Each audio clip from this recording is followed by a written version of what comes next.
नमस्कार, मैं जितेंद्र चतुर्वेदी। बात शुरू करूं उससे पहले आपसे आग्रह है कि अगर आप मतांतर से नहीं जुड़े हैं तो जुड़िए, वीडियो को लाइक कीजिए और खूब शेयर कीजिए। चर्चा करेंगे उन 5 राज्यों की जहां पर 7 नवंबर से मतदान होने हैं और मतदान से पहले जो ओपिनियन पोल है वो बहुत कुछ बता रहा है कि क्या होने जा रहा है। और दरअसल यहां इन 5 राज्यों के जो नतीजे होंगे उन नतीजों से एक तरह से आप कहें कि 2024 के लिए हवा बयार भी बनेगी। लेकिन इन 5 राज्यों में अगर किसी एक राज्य को लेकर सबसे ज्यादा कौतूहल है तो वो है मध्य प्रदेश। मध्य प्रदेश में क्या होगा इसे लेकर सबकी टकटकी लगी हुई है। और आप देखिए कि बड़े दिग्गज मध्य प्रदेश के मैदान में उतर गए हैं। और मैं राजनेताओं की बात नहीं कर रहा हूं, मैं दिग्गज पत्रकारों की बात कर रहा हूं।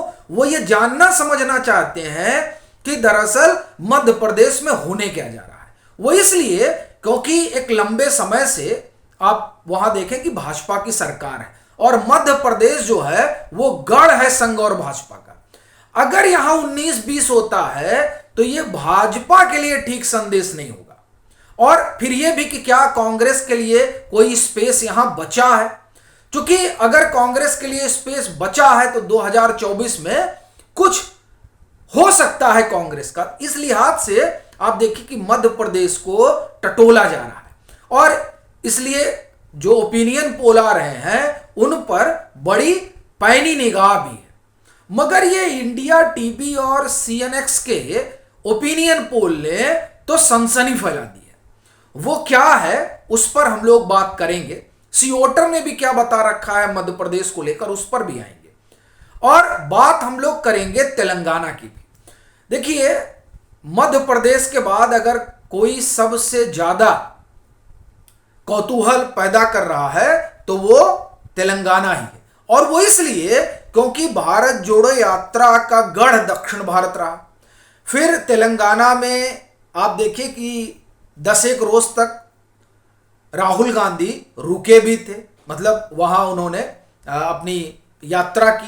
तो इस लिहाज से तेलंगाना के जो नतीजे होंगे वो एक तो ये तय करेंगे कि राहुल गांधी कहां खड़े हैं, दूसरा भारत जोड़ो यात्रा का क्या असर रहा, और तीसरा 2024 के लिहाज से दक्षिण में कांग्रेस के लिए कितनी जमीन बची हुई है। तो इसलिए तेलंगाना को लेकर भी उत्सुकता है। राजस्थान को लेकर इस कारण आप कहें कि लोगों में उत्सुकता जगी क्योंकि यहां 2 बातें हुई। एक तो यह कि भाजपा बिना चेहरे के जा रही, यानी इस बार बिना वसुंधरा राजे को आगे किए भाजपा राजस्थान का चुनाव लड़ रही है। वहां अगर कोई चेहरा है तो वो कमल है। और दूसरा कारण कि कांग्रेस के भीतर 2 जो धड़े हैं उनकी रसाकसी। तो वहां क्या होगा इसे लेकर खूब चर्चा हो रही है। छत्तीसगढ़ में माना जा रहा था कि चुनाव एक तरफा है, मगर जिस तरह से 508 करोड़ रुपए का मामला सामने आया और मुख्यमंत्री भूपेश बघेल कटघरे में खड़े हो गए, इसके कारण छत्तीसगढ़ को लेकर भी खूब चर्चा हो चली है। लेकिन इन सब में हम लोग शुरुआत करेंगे मध्य प्रदेश से, क्योंकि मध्य प्रदेश से यह तय होगा कि भाजपा की बयार कहां है और तेलंगाना से यह तय होगा कि कांग्रेस कितने पानी में है। तो इसलिए पहले मध्य प्रदेश में आते हैं। देखिए, मध्य प्रदेश में सी वोटर और तमाम जो सर्वे हुए हैं वो सभी सर्वे ये बता रहे हैं कि साहब भाजपा के लिए हालत ठीक नहीं है, बड़ी पतली हालत है वहां। लेकिन इंडिया टीवी सीएनएक्स के जो ओपिनियन पोल है वो ओपिनियन पोल चौंका रहे हैं और इस कदर कि पैरों के नीचे की जमीन खिसक जाएगी। किसके? कांग्रेस की। क्यों? अब ये देखिए, इन्होंने रीजन वाइज बताया है। क्या कह रहे हैं? बुंदेलखंड और बघेलखंड 51 सीटें आती हैं, भाजपा को 29 सीटें ये दे रहे हैं और कांग्रेस को 51 में से। निमाड़ क्षेत्र में 28 सीटें आती हैं, 12 सीटें बीजेपी को दे रहे हैं, तो 15 सीटें दे रहे हैं कांग्रेस को। अब आप देखिए कि क्या स्थिति और परिस्थिति है। मालवा 46 सीटें हैं, यहां 28 भाजपा को मिलने का अनुमान है और कांग्रेस को 18। महाकौशल जो गढ़ है कमलनाथ का 47 सीटें हैं, 26 कांग्रेस को और 19 जो है वो भाजपा को। ग्वालियर चंबल बड़ा महत्वपूर्ण है भाजपा के लिहाज से, यहां 2018 में सुपड़ा साफ हो गया था। इनकी माने तो चंबल ग्वालियर चंबल रीजन में 34 सीटें हैं, 19 कांग्रेस को मिल सकती हैं और भाजपा को 15 सीटें मिलेंगी, यानी सम्मानजनक स्थिति में इस बार आ जाएंगे। भोपाल डिवीजन में 24 सीटें हैं, जिसमें 16 सीटें बीजेपी को बताई जा रही हैं और कांग्रेस को 8 सीटें मिल जाएंगी, ऐसा इस सर्वे का मानना है। टोटल 119 सीटें भाजपा को और 107 सीटें जो है वो 107 कांग्रेस को। तो इस लिहाज से आप देखें तो जो ये इंडिया टीवी और सीएनएक्स का सर्वे है वो दरअसल ये बता रहा है कि मध्य प्रदेश में भाजपा की हवा चल रही है। हालांकि और भी कई चीजें हैं जो मानी जा रही कि ऐसा हो सकता है, क्योंकि कांग्रेस के भीतर अंदरूनी रसाकसी बहुत ज्यादा है। जब कमलनाथ कहते हैं कि दिग्विजय सिंह के कुर्ते फाड़ो, तो यह बताता है कि किस तरह का वहां पर माहौल है कांग्रेस के भीतर। फिर वहां बगावत भी बहुत है, यह ऐसा नहीं है कि भाजपा के भीतर नहीं है, लेकिन भाजपा से ज्यादा बगावत जो है वो कांग्रेस में नजर आ रही है। आप देखिए वहां 39-40 लोग जो आप कहें कि जो उम्मीदवार हैं वो बागी हो चुके हैं।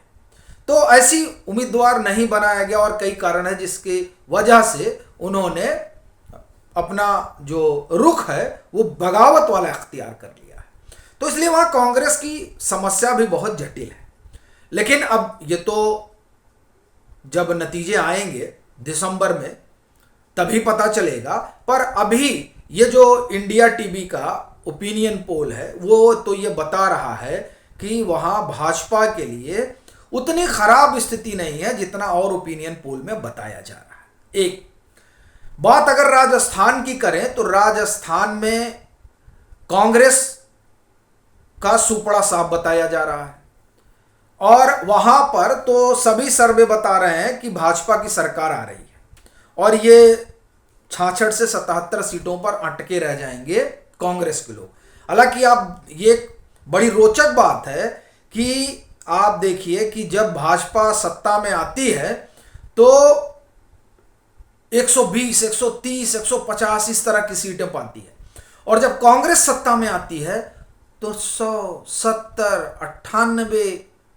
इससे एक चीज ये भी जाहिर होता है कि भाजपा की जड़ें राजस्थान में गहरी हैं और वहां फिर रिवाज भी रहा है 5-5 साल के बदलाव का और माना जा रहा है कि एंटी इनकम्बेंसी बहुत है। अगर गहलोत ने जो आला कमान चाह रहा था कि टिकट बंटवारे में सर्वे का ख्याल रखा जाए जो उन लोगों ने कराया था, तो उस लिहाज से अगर टिकट बढ़ता तो हो सकता है स्थिति ठीक होती। लेकिन अब तो क्या ही होगा, क्योंकि अगर आप राजस्थान की बात करें तो एक मत है जितने ओपिनियन पोल हुए हैं कि यहां कांग्रेस जा रही है और भाजपा प्रचंड बहुमत की सरकार बना रही है। तेलंगाना में सर्वे की माने तो हंग असेंबली होगी और उस हंग असेंबली में जो सबसे बड़ी पार्टी बनने जा रही है वो कांग्रेस है, ऐसा सर्वे में बताया जा रहा है। अब पहली चीज तो अगर हंग असेंबली है तो ये अपने आप में बड़ी बात है और उसमें कांग्रेस अगर सबसे बड़ी पार्टी बनकर उभर रही है तो जाहिर सी बात है दक्षिण के लिहाज से कांग्रेस के नजरिए से यह संकेत ठीक है। फिर से यह माना जाएगा अगर इस तरह से नतीजे आते हैं कि दक्षिण में कुछ हद तक कांग्रेस का प्रभाव है, लेकिन उसके उलट अगर भाजपा मध्य प्रदेश में सरकार बना रही है तो यह भी मानना पड़ेगा कि अभी कांग्रेस के लिए बहुत दूर की कौड़ी है हिंदी पट्टी में कुछ कर पाना। अब हम छत्तीसगढ़ पर आते हैं। छत्तीसगढ़ में जिस तरह से मोमेंटम बना है और देखिए जो सर्वे वगैरह आ रहे हैं ना वो कोई ऐसा लैंडस्लाइड विक्ट्री नहीं दिखा रहे हैं भूपेश बघेल कांग्रेस की, और आप इसमें देखिए कि भाजपा का मत प्रतिशत भी 10% तक तकरीबन बढ़ गया है। तो इसलिए कुछ कहा नहीं जा सकता कि 7 और 17 को क्या मोड़ होगा छत्तीसगढ़ की जनता का।